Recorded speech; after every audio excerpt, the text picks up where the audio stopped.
দেখো গাইস, বাবান এখন রান্নাবাটি খেলছে, রান্না করছে ওর পাপার জন্য। ওর পাপা নাকি এসে খাবে।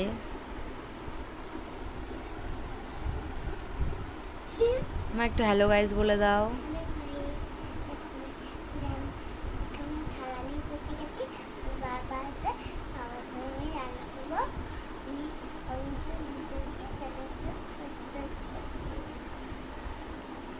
আমার সোনু বললো চ্যানেলটি সাবস্ক্রাইব করে দিও।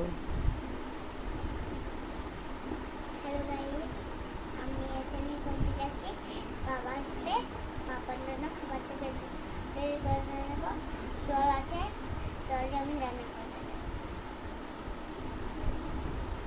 তোকে জল নেবো, রান্না করবো। কত পাকা দেখো আমার বাবান।